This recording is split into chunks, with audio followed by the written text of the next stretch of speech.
এত এত নাটক দেখার পরে যখন মনে হলো না এদের সম্পর্কে তো কিছু জানা যাইতেছে না তেমন, তো আরজে কিবরিয়া হচ্ছে বেস্ট মাধ্যম এবং আরজে কিবরিয়ার মাধ্যমে এদের দুজনের ব্যাপারে সম্পূর্ণটা দেখলাম।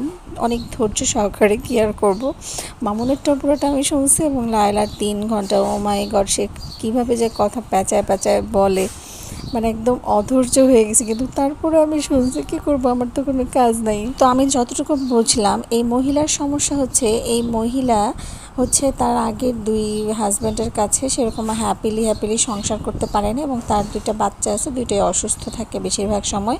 তো সে ভাবছে তার থেকে ছোট কোনো বয়সের ছেলেকে সে রাখবে এবং অন্য রকম একটা সংসার করবে, যেহেতু আগের সংসারটা অনেক ভালো, অনেক হাই এডুকেটেড পার্সনের সাথে ছিল।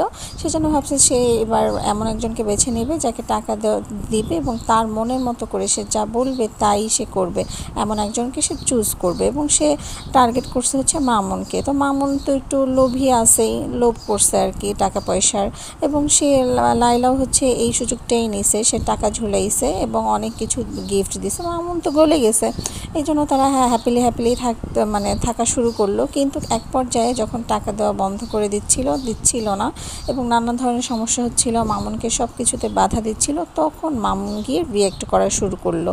এবং সবাই জানে মামুন ছেলেটা কেমন এবং কোত্থেকে আসছে এবং কি তার স্ট্যাটাস, এবার এটা সবাই জানে। তো লাইলা আপা কেন জানি এই মামুনের কাছ থেকে অনেক কিছু আশা করে বসে আছে। আমার কথা হচ্ছে, সে হচ্ছে আপনার থেকে অনেক ছোট, সে আপনাকে কি আপনার আশা ভরসা সব পূরণ করবে।